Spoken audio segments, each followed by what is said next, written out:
Hello students, Namaste. Welcome back to our class in political science. Dear students, in the last class we were discussing the basic political concepts under the chapter basic political concepts.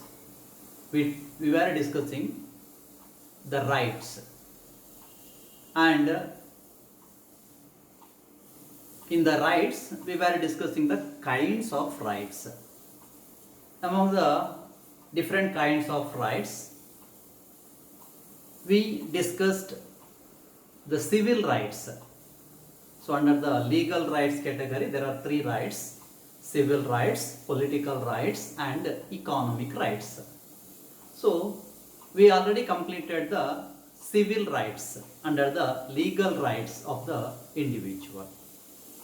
And today we are going to discuss the second legal right of the individual, that is the political rights. ಪ್ರೀತಿಯ ವಿದ್ಯಾರ್ಥಿಗಳೇ, ಕಳೆದ ತರಗತಿಯಲ್ಲಿ ನಾವು 3ನೇ ಅಧ್ಯಾಯದ ಮೂಲಭೂತ ಪರಿಕಲ್ಪನೆಗಳು ಈ ಒಂದು ಅಧ್ಯಾಯದಲ್ಲಿ ಹಕ್ಕುಗಳ ಬಗ್ಗೆ ತಿಳ್ಕೊಳ್ತಾ ಇದ್ದೇವೆ. ನಾವು ಹಕ್ಕುಗಳ ವಿಧಗಳನ್ನು ನಾವು ನೋಡ್ತಾ ಇದ್ದೆವು. ಅದರಲ್ಲಿ ನಾವು ಕಾನೂನುಬದ್ಧ ಹಕ್ಕುಗಳ ವಿಧದಲ್ಲಿ ಮೊದಲನೇದಾದಂತಹ ನಾಗರಿಕ ಹಕ್ಕುಗಳನ್ನು ನಾವು ತಿಳ್ಕೊಂಡಿದ್ದೇವೆ. ಪ್ರಾಯಶಃ ನೀವೆಲ್ಲ ಅದನ್ನು ಅರ್ಥ ಮಾಡ್ಕೊಂಡಿದ್ದೀರಿ ಅಂತ ಹೇಳಿ ಭಾವಿಸ್ತಾ ಇದ್ದೇನೆ. ಸೊ ಈ ಕಾನೂನುಬದ್ಧ ಹಕ್ಕುಗಳ ಸಾಲಲ್ಲಿ 3 ಹಕ್ಕುಗಳನ್ನು ನಾವು ವರ್ಗೀಕರಿಸಿದ್ದೇವೆ. ಒಂದು ನಾಗರಿಕ ಹಕ್ಕುಗಳು, ಎರಡನೇದು ರಾಜಕೀಯ ಹಕ್ಕುಗಳು, ಮೂರನೇದು ಆರ್ಥಿಕ ಹಕ್ಕುಗಳು. ಸೊ ವಿದ್ಯಾರ್ಥಿಗಳೇ, ನಾವು ಈಗಾಗಲೇ ನಾಗರಿಕ ಹಕ್ಕುಗಳು ಅಂದರೆ ಏನು, ಯಾವುದೆಲ್ಲ ನಾಗರಿಕ ಹಕ್ಕುಗಳು, ವಿವಿಧ ರೀತಿಯ ನಾಗರಿಕ ಹಕ್ಕುಗಳು, ಇದರ ಬಗ್ಗೆ ನಾವು ಸವಿಸ್ತಾರವಾಗಿ ತಿಳ್ಕೊಂಡಿದ್ದೇವೆ. ಈ ಕ್ಲಾಸಲ್ಲಿ ನಾವು ಕಾನೂನುಬದ್ಧ ಹಕ್ಕುಗಳ ಸಾಲಲ್ಲಿ ಬರುವಂತಹ ಎರಡನೇ ಒಂದು ಕೆಟಗರಿ ಅಥವಾ ಎರಡನೇ ಹಕ್ಕುಗಳು, ಅದು ರಾಜಕೀಯ ಹಕ್ಕುಗಳು. ಇದನ್ನು ನಾವು ತಿಳ್ಕೊಳ್ಳಿಕ್ಕಿದ್ದೇವೆ. ಬಹಳ ಮುಖ್ಯವಾದಂತಹ ಒಂದು ಹಕ್ಕು ಅದು ರಾಜಕೀಯ ಹಕ್ಕು. Dear students, political rights. Most importantly, you must be clear that the political rights are given only to the citizens of the country.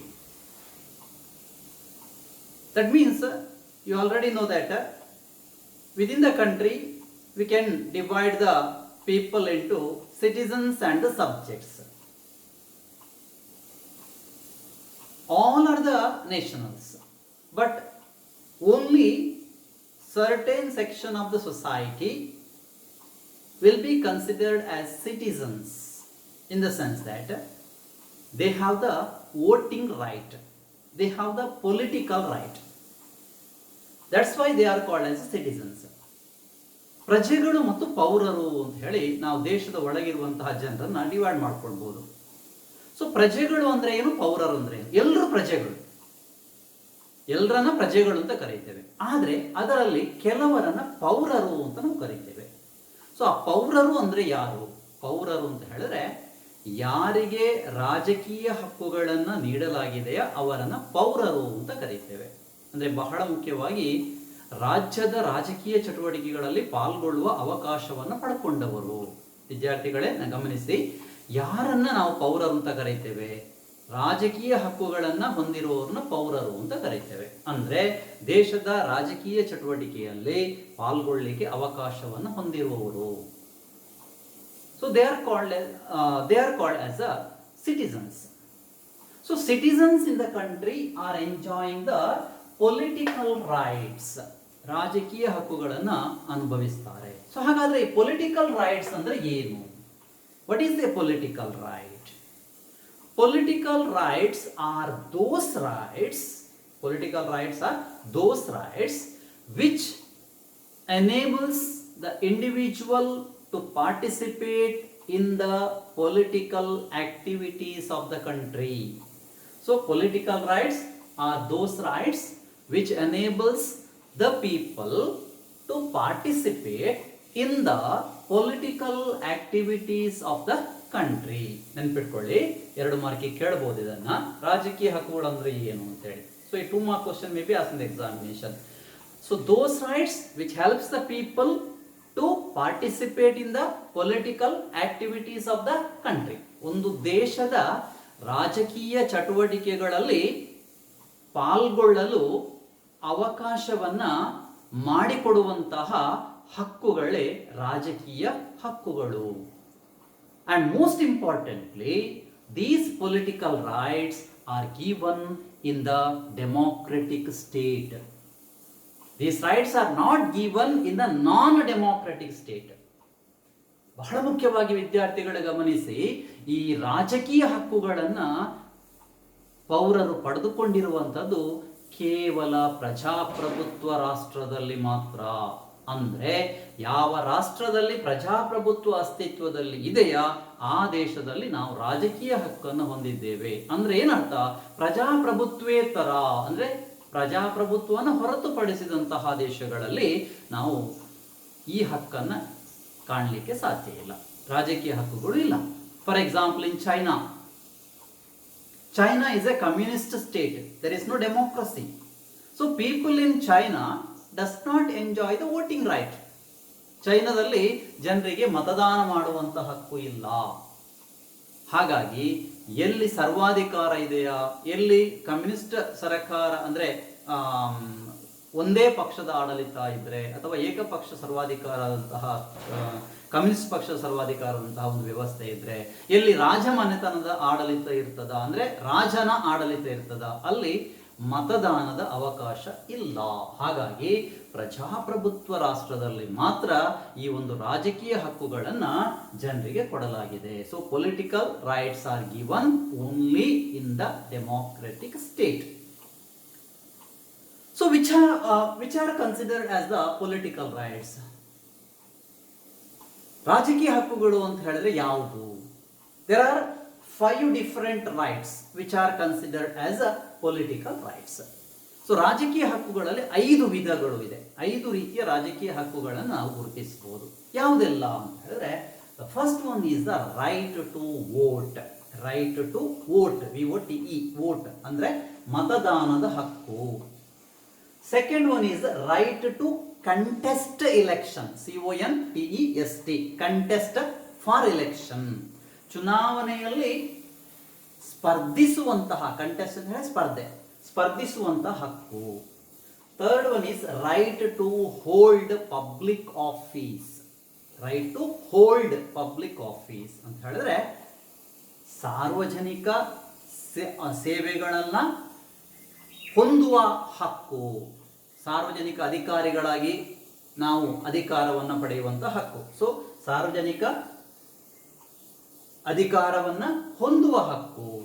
Then right to petition, PETITION, petition ಮನವಿಯನ್ನು ಸಲ್ಲಿಸುವ ಹಕ್ಕು, ಮನವಿ ಕೊಡುವಂತ ಹಕ್ಕು ಅಂತ ಹೇಳಿ. Right to criticise the government. 5ನೇದು right to criticise the government ಅಂದ್ರೆ ಸರಕಾರವನ್ನು ಟೀಕಿಸುವ ಹಕ್ಕು, ಸರಕಾರವನ್ನು ಟೀಕಿಸುವಂತ ಹಕ್ಕು. ಸೊ ಪ್ರತಿಯೊಂದನ್ನು ನಾವು 1 by 1 ಆಗಿ ನೋಡ್ತಾ ಬರುವ. So first one right to vote ಅಂದ್ರೆ ಮತದಾನ ಮಾಡುವ ಹಕ್ಕು, ಮತ ನೀಡುವ ಹಕ್ಕು ಅಂತ ಕರೀಬಹುದು ನಾವು. So what is this right? So right to vote is considered as the most important right of the citizen and it is also considered as a sacred right of the individual. The people enjoy this right to elect their representatives. By casting their vote, the citizen will elect their representatives, and it also helps to form the new government. And so it is the most important right of the citizen. It helps the people to participate in the political activities. Today in democracy, people, that means the voter, is considered as the master. They are considered as the masters. They are the makers of the government. ultimate control in democracy is always in the hands of the people. That's why people are the masters in democracy. ವಿದ್ಯಾರ್ಥಿಗಳೇ ಗಮನಿಸಿ, ಇದೊಂದು ಬಹಳ ಮುಖ್ಯವಾದಂತಹ ಒಂದು ಹಕ್ಕು. ಯಾಕಂತ ಹೇಳಿದ್ರೆ ಒಂದು ದೇಶದ ಸರ್ಕಾರವನ್ನ ರಚಿಸುವಂತಹ ಸಾಮರ್ಥ್ಯವಿರುವಂತಹ ಒಂದು ಅಧಿಕಾರ ಇದು. ಹಾಗಾಗಿ ಒಬ್ಬ ವ್ಯಕ್ತಿಯ ಕೈಯಲ್ಲಿರುವಂತಹ ಬಹಳ ಪವಿತ್ರವಾದ ಸ್ಯಾಕ್ರೆಡ್ ರೈಟ್ ಅಂತ ಕರೀತೇವೆ, ಪವಿತ್ರವಾದಂತಹ ಹಕ್ಕು ಇದು.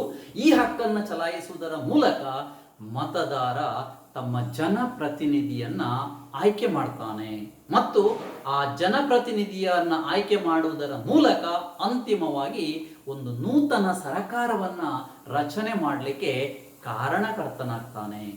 ಹಾಗಾಗಿ ಇವತ್ತು ಪ್ರಜಾಪ್ರಭುತ್ವ ವ್ಯವಸ್ಥೆ ಹೇಗಿದೆ ಅಂತ ಹೇಳಿದ್ರೆ ಅಲ್ಲಿ ಪ್ರಜೆಗಳೇ ಪ್ರಭುಗಳು ಅಂತ ಕರೀತಾರೆ.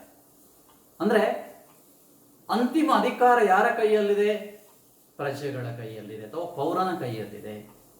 ತನ್ನ ಮತವನ್ನ ಚಲಾಯಿಸುವುದರ ಮೂಲಕ ಪೌರ ಇವತ್ತು ಸರಕಾರದ ರಚನೆಗೆ ಕಾರಣೀಕರ್ತನಾಗಿದ್ದಾನೆ. ನಾವೆಲ್ಲ ನೋಡ್ತೇವೆ, ಕೇಂದ್ರ ಸರ್ಕಾರ ಇರ್ಬೋದು, ರಾಜ್ಯ ಸರ್ಕಾರ ಇರ್ಬೋದು, ಇದೆಲ್ಲ ರಚನೆ ಆಗೋದು ಹೇಗೆ? ಅದಕ್ಕೆ ಮತ ನೀಡುವುದರ ಮೂಲಕ. ಇವತ್ತು ಪ್ರಧಾನಮಂತ್ರಿಗಳನ್ನ, ಮುಖ್ಯಮಂತ್ರಿಗಳನ್ನ, ನಮ್ಮ ಜನಪ್ರತಿನಿಧಿಗಳನ್ನ, MLA ಗಳನ್ನ, MP ಗಳನ್ನ ಜನ ಆಯ್ಕೆ ಮಾಡ್ತಾರೆ. ಸೊ MLA MP ಗಳು ಒಂದು ಸರ್ಕಾರದ ರಚನೆಗೆ ಕಾರಣರಾಗ್ತಾರೆ. ಆ MLA MP ಗಳನ್ನ ಆಯ್ಕೆ ಮಾಡೋದು ಯಾರು ಅಂತ ಕೇಳಿದ್ರೆ ಅದು ಮತದಾರ.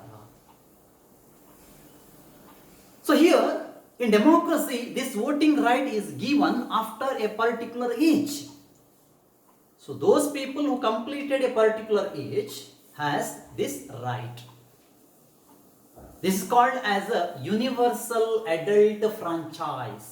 Universal adult franchise. UAF. Universal adult franchise. Almost all the countries of the world are following this method, that is a universal adult franchise, where all the citizens after a particular age, has the right to vote without any discrimination of caste, class, sex, religion, place of birth, etc., etc. So what is universal adult franchise? Universal adult franchise is one where all the citizens after a particular age has the right to vote without any discrimination of caste, class, sex, religion, place of birth, etc. So ಇದನ್ನ ಸಾರ್ವತ್ರಿಕ ವಯಸ್ಕ ಮತದಾನ ನೆನಪಿಟ್ಕೊಳ್ಳಿ ವಿದ್ಯಾರ್ಥಿಗಳೇ. ಸಾರ್ವತ್ರಿಕ ವಯಸ್ಕ ಮತದಾನ, 2 ಮಾರ್ಕಿಗೆ ಕೇಳ್ಬೋದು.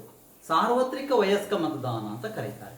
ಏನು ಸಾರ್ವತ್ರಿಕ ವಯಸ್ಕ ಮತದಾನ ಅಂತ ಹೇಳಿದ್ರೆ, ಒಂದು ನಿರ್ದಿಷ್ಟ ವಯೋಮಿತಿಯ ನಂತರ ಪ್ರತಿಯೊಬ್ಬ ಪ್ರಜೆಗೂ ಯಾವುದೇ ರೀತಿಯ ತಾರತಮ್ಯ ಇಲ್ಲದೆ, ಅಂದ್ರೆ ಜಾತಿ, ವರ್ಣ, ವರ್ಗ, ಲಿಂಗ, ಹುಟ್ಟಿದ ಸ್ಥಳ ಮುಂತಾದಂತಹ ಯಾವುದೇ ತಾರತಮ್ಯ ಇಲ್ಲದೆ ಪ್ರತಿಯೊಬ್ಬರಿಗೂ ಮತದಾನದ ಅವಕಾಶವನ್ನು ಮಾಡಿಕೊಡುವುದೇ ಸಾರ್ವತ್ರಿಕ ವಯಸ್ಕ ಮತದಾನ.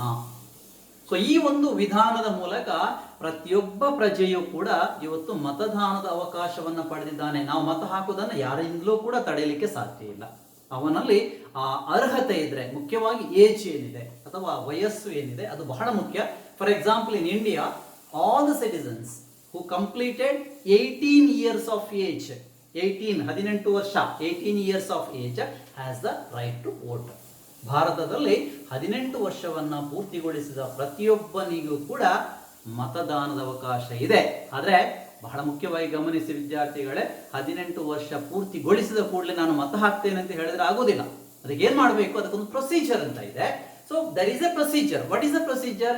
V have to enrol our name in the voter list of our constituency, our polling station. ನಾವು ಏನ್ ಮಾಡಬೇಕು? 18 ವರ್ಷ ಪೂರ್ತಿಯಾದ ನಂತರ ನಮ್ಮ ಹೆಸರನ್ನ ನಮ್ಮ ಕ್ಷೇತ್ರದ ಮತಗಟ್ಟೆಯ ಆ ಒಂದು ವೋಟರ್ ಲಿಸ್ಟ್ ಅಂತ ಏನಿದೆ, ಮತದಾರರ ಪಟ್ಟಿ ಏನಿದೆ, ಆ ಮತದಾರರ ಪಟ್ಟಿಯಲ್ಲಿ ಸೇರಿಸಿಸುವಂತಹ ಕೆಲಸ ಮಾಡಬೇಕು. ನಮ್ಮ ಹೆಸರನ್ನು ಸೇರಿಸಿಕೊಳ್ಬೇಕು. ಆಗ ನಾವು ಆ ಮತದಾರ ಕ್ಷೇತ್ರದ ಆ ಮತದಾನ ಕಟ್ಟೆಯ ಮತದಾರರ ಪಟ್ಟಿಯಲ್ಲಿ ನಾವು ಮತದಾರರಾಗಿ ನೋಂದಾಯಿಸಲ್ಪಡ್ತೇವೆ. ಆ ನಂತರ ಮಾತ್ರ ನಾವು ಮತ ಹಾಕಬಹುದು. ಸೊ ಅಂದಿನಿಂದ ನಾವು ಮತದಾನದ ಅವಕಾಶವನ್ನು ಪಡೆಯುತ್ತೇವೆ. So this is very important. So those who completed a particular age has the right to vote. So this is universal adult franchise, irrespective of caste, class, religion, place of birth, etc. We enjoy this right.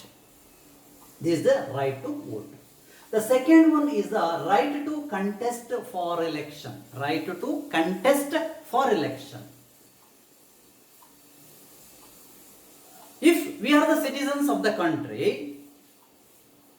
we can contest the election in any representative bodies. ನಾವೆಲ್ಲ ಒಂದು ದೇಶದ ಪೌರರಾಗಿದ್ದರೆ ಆ ದೇಶದ ಯಾವುದೇ ಜನಪ್ರತಿನಿಧಿ ವ್ಯವಸ್ಥೆಯಲ್ಲಿ ನಾವು ಸ್ಪರ್ಧೆ ಮಾಡಲಿಕ್ಕೆ ಅವಕಾಶ ಇದೆ. Starting from the local self government to the Lok Sabha or the parliament election, we can contest the election. Here also we have to complete a particular age. Certain qualifications are there. To contest the election, we must have certain qualifications. The qualifications is age, then citizenship, age, citizenship and residence. This is very important. ನಾವು ಒಂದು ದೇಶದ ಯಾವುದೇ ಒಂದು ಚುನಾವಣಾ ವ್ಯವಸ್ಥೆಯಲ್ಲಿ ಜನಪ್ರತಿನಿಧಿಗಳಾಗಿ ಆಯ್ಕೆ ಆಗಲಿಕ್ಕೆ ಅವಕಾಶ ಇದೆ ಅಂತ ನಾನು ಆಗಲೇ ಹೇಳಿದೆ, ಮುಕ್ತ ಅವಕಾಶ ಇದೆ. ಸೊ ಯಾವಾಗ ಅಂತ ಹೇಳಿದ್ರೆ ನಮಗೆ ಒಂದು ನಿರ್ದಿಷ್ಟ ಅರ್ಹತೆಗಳು ಅಂತ ಇದೆ. ಆ ಅರ್ಹತೆಗಳು ಯಾವುದು? ಒಬ್ಬ ಜನಪ್ರತಿನಿಧಿಯಾಗಿ ಚುನಾವಣೆಯಲ್ಲಿ ಸ್ಪರ್ಧಿಸಬೇಕಾದ್ರೆ ಇರಬೇಕಂತ ಅರ್ಹತೆಗಳು ಯಾವುದು, ಕ್ವಾಲಿಫಿಕೇಶನ್ಸ್ ಯಾವುದು ಅಂತ ಹೇಳಿದ್ರೆ ದ ಸಿಟಿಜನ್ಶಿಪ್, ಪೌರತ್ವ, ಅದು ಬಹಳ ಮುಖ್ಯ. ನಾನು ಆಗಲೇ ಹೇಳಿದೆ, only the citizens can contest the election, only the citizens can cast their vote, only the citizens can enjoy the political rights. ಪೌರರಿಗೆ ಅದು ಬಹಳ ಮುಖ್ಯ, ಪೌರತ್ವ. ಅದೇ ರೀತಿ age, in order to contest the election, age is also very important. What is the age? To different representative bodies, the constitution itself fixed different age limit. For example, to contest the Grama Panchayat, the minimum age is 21 years. 21 years. To contest the Vidhana Sabha, the minimum age is 25 years. To contest the Lok Sabha, the minimum age is 25 years. To contest for the post of Vidhana Parishat, it is 30 years. For Rajya Sabha, it is 30 years. To contest the election of the President of India, the 35 years. So, according to the constitution, different age limit has been fixed. ಬೇರೆ ಬೇರೆ age limit ಅನ್ನು fix ಮಾಡಲಾಗಿದೆ. ಸಂವಿಧಾನದ ಪ್ರಕಾರ ಒಬ್ಬ MLA ಆಗಬೇಕಾದ್ರೆ 25 ವರ್ಷ ಆಗಬೇಕು, ಒಂದು ಗ್ರಾಮ ಪಂಚಾಯತ್ ಕಂಟೆಸ್ಟ್ ಮಾಡಬೇಕಾದ್ರೆ 21 ವರ್ಷ ಆಗಬೇಕು, ಅದೇ ರೀತಿ ರಾಷ್ಟ್ರಪತಿ ಚುನಾವಣೆಯಲ್ಲಿ ಸ್ಪರ್ಧಿಸುವುದಾದ್ರೆ 35 ವರ್ಷ ಆಗಬೇಕು, ಲೋಕಸಭಾ ಚುನಾವಣೆಯಲ್ಲಿ ಸ್ಪರ್ಧಿಸುವುದಾದ್ರೆ 25 ವರ್ಷಗಳಾಗಬೇಕು, ರಾಜ್ಯಸಭೆ ಕಂಟೆಸ್ಟ್ ಮಾಡೋದಾದ್ರೆ 30 ವರ್ಷಗಳಾಗಬೇಕು. ಈ ರೀತಿಯಲ್ಲಿ ಸಂವಿಧಾನ ನಿಗದಿಪಡಿಸಿದಂಥ ಒಂದು ಏಜ್ ಲಿಮಿಟ್ ಇದೆ. ಅದರ ಜೊತೆಗೆ ರೆಸಿಡೆಂಟ್, ವಾಸ, ಯಾವ ಕ್ಷೇತ್ರದಲ್ಲಿ ನಾವು ಚುನಾವಣೆಯಲ್ಲಿ ಸ್ಪರ್ಧೆ ಮಾಡಲಿಕ್ಕೆ ಇಷ್ಟಪಡ್ತೇವೋ ಅಲ್ಲಿ ನಾವು ವಾಸವಾಗಿರಬೇಕು ಎನ್ನುವಂಥದ್ದು ಕೂಡ ಬಹಳ ಮುಖ್ಯ. These are the qualifications. So if an individual has these qualifications, he can contest for election. ಒಬ್ಬ ವ್ಯಕ್ತಿಗೆ ಎಲ್ಲ ಅರ್ಹತೆಗಳಿದ್ರೆ ಅವನು ಚುನಾವಣೆಯಲ್ಲಿ ಸ್ಪರ್ಧೆ ಮಾಡಲಿಕ್ಕೆ ಅವಕಾಶ ಇದೆ. ಇದು ಎರಡನೇ ಹಕ್ಕು. The third one is the right to hold public office.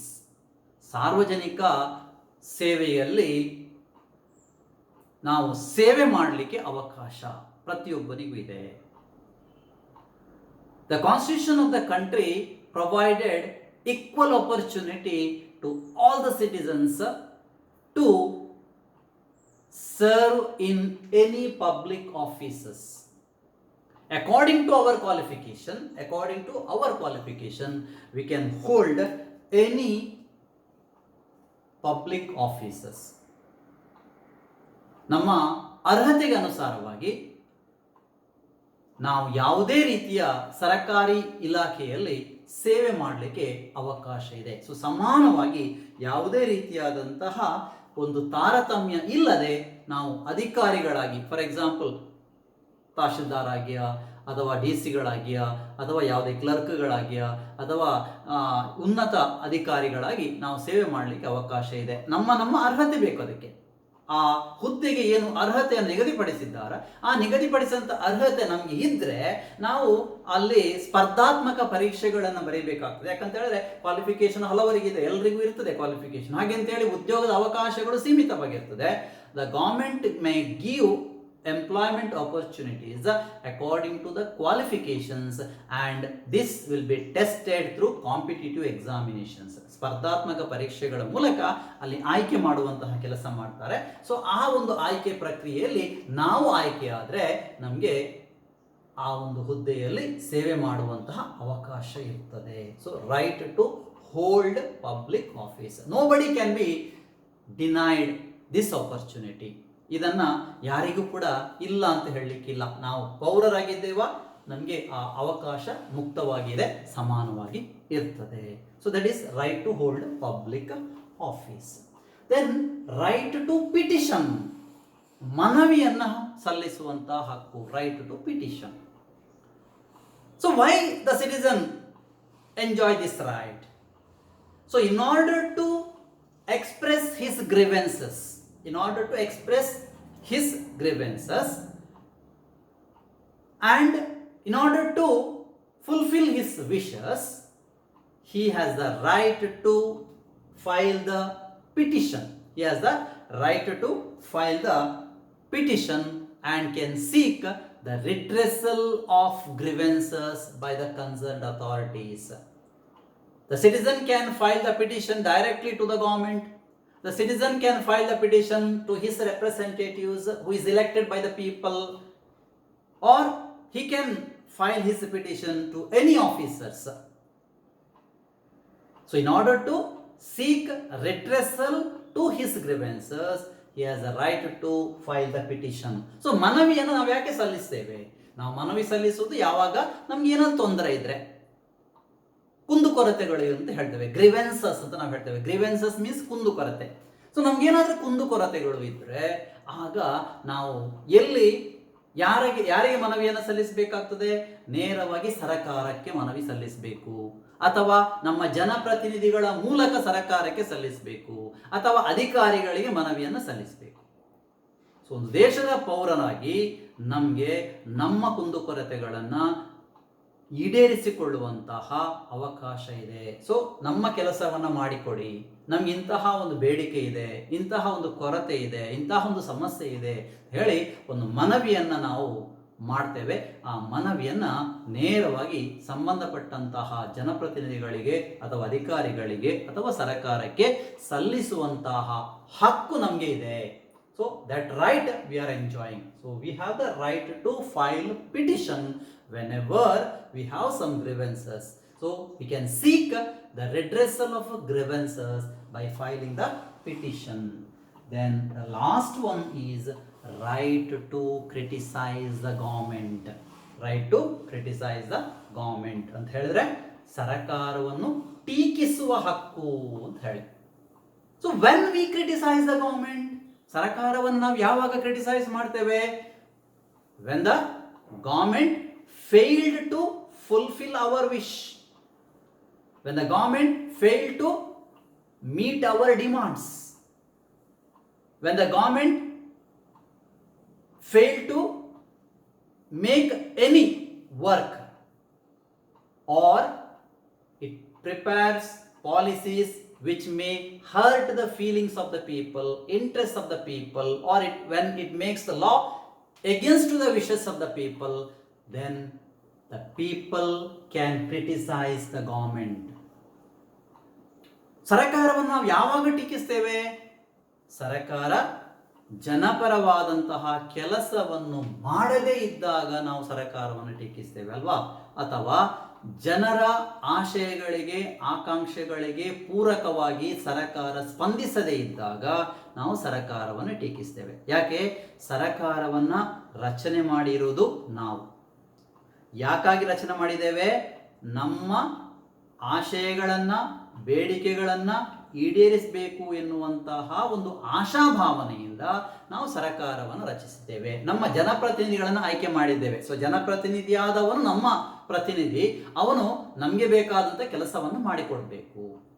So ಹಾಗಾಗಿ ಯಾವಾಗ ಸರಕಾರ ನಮ್ಮ ಆಶಯಗಳಿಗೆ ವ್ಯತಿರಿಕ್ತವಾಗಿ, ವಿರುದ್ಧವಾಗಿ ನಿಯಮಗಳನ್ನು ರೂಪಿಸುವಂಥದ್ದು ಇರ್ಬೋದು, ಕಾನೂನುಗಳನ್ನು ಮಾಡುವಂಥದ್ದು ಇರ್ಬೋದು, ಯೋಜನೆಗಳನ್ನು ರೂಪಿಸುವಂಥದ್ದು ಇರ್ಬೋದು, ಅಥವಾ ಕಾರ್ಯಕ್ರಮಗಳನ್ನು ಜಾರಿಗೊಳಿಸುವಂಥದ್ದು ಇರ್ಬೋದು, ಆಗ ನಾವು ಸರಕಾರವನ್ನು ಟೀಕಿಸಬೇಕಾಗ್ತದೆ. ಅಂದರೆ ನಮ್ಮ ಇಷ್ಟಾರ್ಥಗಳಿಗೆ, ನಮ್ಮ ಬೇಡಿಕೆಗಳಿಗೆ ಪೂರಕವಾಗಿ ಸ್ಪಂದಿಸದೇ ಇರಿದಾಗ ಸರಕಾರವನ್ನು ನಾವು ಟೀಕಿಸ್ತೇವೆ. So when the people criticise the government may change its mind.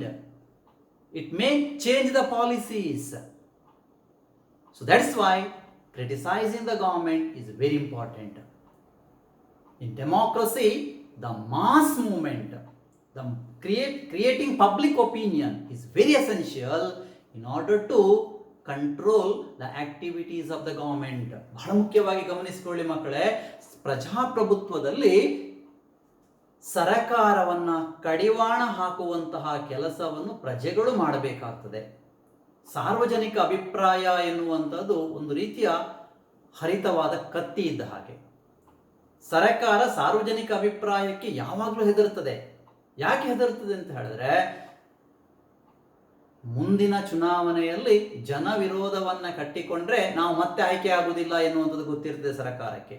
ಹಾಗಾಗಿ ಪ್ರಜಾಪ್ರಭುತ್ವದಲ್ಲಿ ಪ್ರಜೆಗಳಿಂದ ರಚಿತವಾದಂತಹ ಸರ್ಕಾರ ಅದು ಸರ್ವಾಧಿಕಾರಿಯಂತೆ ವರ್ತಿಸಬಾರದು. ಹಾಗಾದ್ರೆ ಒಂದು ವೇಳೆ ಸರ್ಕಾರ ಸರ್ವಾಧಿಕಾರಿಯಂತೆ ವರ್ತಿಸ್ತದೆ ಅಂತಾದ್ರೆ ಆಗ ಸರ್ಕಾರವನ್ನು ಟೀಕಿಸುವಂತಹ, ನಿಯಂತ್ರಿಸುವಂತಹ ಒಂದು ಅಧಿಕಾರ ಪ್ರಜೆಗಳ ಕೈಯಲ್ಲಿದೆ. So this is a right to criticise the government. So dear students, these are the 5 important rights comes under the political rights. ನೆನಪಿಟ್ಕೊಳ್ಳಿ, it comes under the political rights. That is the second category under the legal rights. So ಈ 5 ಹಕ್ಕುಗಳನ್ನು ನಾವು ರಾಜಕೀಯ ಹಕ್ಕುಗಳು ಅಂತ ಕರೀತೇವೆ. So ಈ ಹಕ್ಕುಗಳು ಶಾಸನಬದ್ಧ ಹಕ್ಕುಗಳ ಸಾಲಲ್ಲಿ ಬರುವಂತಹ 3 ಹಕ್ಕುಗಳಲ್ಲಿ 2ನೇ ಹಕ್ಕು ಇದು. ಮೊದಲನೇದು ನಾಗರಿಕ ಹಕ್ಕು, ಇದು 2ನೇದು ರಾಜಕೀಯ ಹಕ್ಕುಗಳು ಅಂತೇಳಿ. So these rights are very essential to the individual, mainly to enjoy his political right and also to participate in the political activities of the country. So this is enough for this class, and next class we are going to know about the third important right under the legal rights, that is the economic rights.